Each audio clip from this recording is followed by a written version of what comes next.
మీ personal interviews మరియు వ్యాపార ప్రకటనల కొరకు ఈ నెంబర్ ని సంప్రదించండి. నమస్తే, వెల్కమ్ టు మనం టీవీ. ఈ మధ్య కాలంలో ఎక్కువగా యంగ్ ఏజ్ నుంచే మనం హార్ట్ ప్రాబ్లమ్స్ అనేది చూస్తున్నాం. అసలు ఎందుకు వస్తుంది, రీజన్ ఏంటి, ఎలాంటి ఫుడ్స్ వల్ల ఇవన్నీ మనం చూస్తున్నాం, లైఫ్ స్టైల్ ఎలా ఉండాలి, సో వీటన్నిటి గురించి డిస్కస్ చేయడానికి ఈ రోజు మనతో పాటు ఉన్నారు సీనియర్ కన్సల్టెన్సన్ కార్డియాలజిస్ట్ డాక్టర్ రవిశంకర్ గారు. సార్ తో మాట్లాడదాం. హలో సార్, నమస్తే. నమస్తే sir, heart problems, so symptoms ఎలా ఉంటాయి సార్? ఎందుకంటే ఈ ప్రాబ్లమ్స్ పెరిగిపోవడం వల్ల చాలా మంది ఈ మధ్యకాలంలో ఎక్కడ పెయిన్ వచ్చినా, ఈవెన్ చెస్ట్ లో పెయిన్ వచ్చినా కానీ హార్ట్ పెయిన్ ఏమో అని భయపడుతున్నారు. సో కరెక్ట్ గా సింటమ్స్ ఏముంటాయి సార్? మనకు అది వచ్చే ముందు ఎలాంటి లక్షణాలు కనిపిస్తాయంటారు? ఒక పేషెంట్కి హార్ట్ పెయిన్ వచ్చింది అనుకోండి, ఒక పెయినే కాకుండా 4 రకాలు ఉంటాయి సిమ్టమ్స్. ఒకటి ఛాతి నొప్పి, రెండోది ఆయాసం, మూడోది దడదడ వస్తుంది, నాలుగోది చెమట్లు వస్తాయి, ఐదోది అవుతున్నది ఫెటిగబిలిటీ, అంటే తొందరగా అలసిపోతారు. ఇప్పుడు 5 లక్షణాలు చెప్పాను. దాంట్లో మోస్ట్ ఇంపార్టెంట్ అవుతున్నది ఛాతి నొప్పి. ఛాతి నొప్పి ఏది వస్తుందో, చాలామందికి ఏది ఛాతి నొప్పి వస్తున్నదో దాంట్లో 80% హార్ట్ అటాక్ కాదు, ఓన్లీ 10-20% హార్ట్కి రిలేటెడ్ ఉండొచ్చు. సో ఏంటంటే ఉండొచ్చు, ఛాతి నొప్పి అంటే మస్కులర్ పెయిన్ ఉండొచ్చు, ఎసిడిటీ పెయిన్ ఉండొచ్చు, హార్ట్ అటాక్ ఉండొచ్చు. కానీ ఈ మూడిట్లో మేము ఎట్లా డిఫరెన్షియేట్ అంటే అసలు ఎట్లా పోల్చుకోవాలి అంటే, ఒక పేషెంట్కి రిస్క్ ఫ్యాక్టర్స్ ఎక్కువ ఉన్నాయి, అంటే బీపీ ఉన్నది, కొలెస్ట్రాల్ ఉన్నది, సో డయాబెటీస్ ఉన్నది, వాళ్ళు స్మోకింగ్ చేస్తుంటారు, అన్హెల్దీ ఫుడ్ తీసుకుంటారు, ఇట్లాంటి రిస్క్ ఫ్యాక్టర్స్ ఎవరికి ఎక్కువ ఉన్నదో లెఫ్ట్ సైడ్ చెస్ట్ పెయిన్ వచ్చి లెఫ్ట్ హ్యాండ్కి గుంజినట్టుగా చెయ్యి ఒక బండ రాయి పెట్టేసి అట్లా ఛాతి మీదనే ఏది పెడితే అది ఆ బరువు ఏది ఉంటుందో అట్లా ఉండి, ఏదైనా కొంచెం పని చేస్తే లేకపోతే కొంచెం నడుస్తే నొప్పి ఎక్కువ అవుతుంది. ఈ మెయిన్ ఇది లక్షణాలు ఉంచుకోండి. ఏదైనా పని చేస్తే కొంచెం నడుస్తే నొప్పి ఎక్కువ అవుతుంది, కూర్చుంటే నొప్పి తగ్గిపోతుంది. కొంచెం మంది చూస్తుంటారు, కొంచెం సేపు నడుస్తే నొప్పి ఎక్కువ వస్తుంది, కొంచెం కూర్చున్న తర్వాత మళ్ళీ నొప్పి తగ్గిపోతుంది, మళ్ళీ నడుస్తే నొప్పి ఎక్కువ వస్తుంది. ఇది ఖచ్చితంగా హార్ట్కి సంబంధించిందో అవ్వచ్చు. ఈ నొప్పి ఏది ఉన్నదో లెఫ్ట్ సైడ్లోనే రావాలి అని కాదు. ఈ నొప్పి ఏది ఉన్నదో రైట్ సైడ్లో రావచ్చు, యాంగిల్ ఆఫ్ బండిబుల్లో రావచ్చు, థ్రోట్ పెయిన్లో రావచ్చు, బ్యాక్ పెయిన్లో కూడా రావచ్చు. సో బ్యాక్ పెయిన్లో కూడా. సో ఇవన్నీ లక్షణాలు ఏది ఉన్నదో పేషెంట్కి కొంచెం నడుస్తే ఎక్కువ అవుతున్నది, ఎగ్జర్సన్ చేస్తే ఎక్కువ వస్తున్నది, అట్లాంటి పేషెంట్ దీంతో సాయం, నొప్పితో సాయం, ఆయాసం, చెమట్లు, డైఫరోసిస్ లేకపోతే బాగా వీక్నెస్ అయ్యి ఫెటిగబిలిటీ వస్తున్నదో ఇట్లాంటి వాళ్ళు వెంటనే నియరెస్ట్ డాక్టర్ దగ్గరికి వెళ్ళి ECG or echocardiography or trop I test చేయించుకోవాలి. అయితే ఫస్ట్ టైమే మనకి ఇలాంటి సింటమ్స్ కనిపిస్తాయి సార్? మెల్లిమెల్లిగా పోను లేదు, పోను కాదు, కొంచెం ఫస్ట్ టైం వస్తుంది, అది గ్రాజువల్లీ పెరుగుతూనే ఉంటుంది.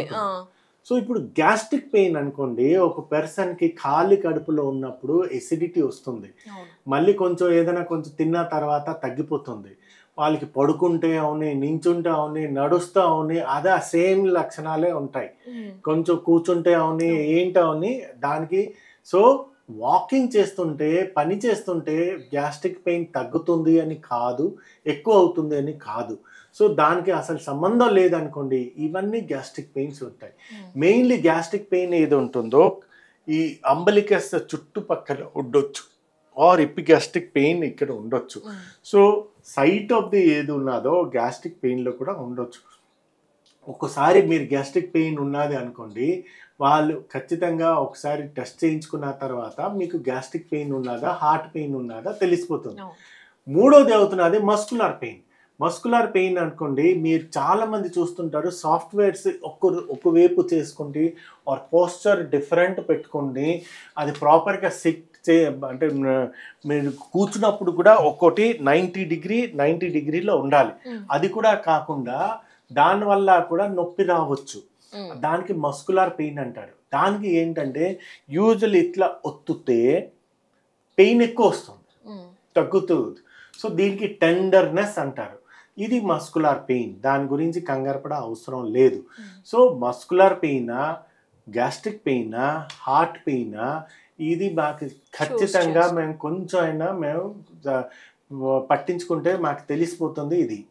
ఏదైనా ఉన్ని ఈ పెయిన్తో సహా మీకు ఆయాసం వస్తున్నది, చెమట్లో వస్తున్నది, ఇట్లాంటివి ఉన్నప్పుడు ఖచ్చితంగా నియరెస్ట్ డాక్టర్ దగ్గరికి వెళ్ళి ఒక చిన్న ఈసీజీ టెస్ట్ చేయించుకుంటే మీకు తెలిసిపోతుంది హార్ట్ పెయిన్ ఉన్నదా లేదా.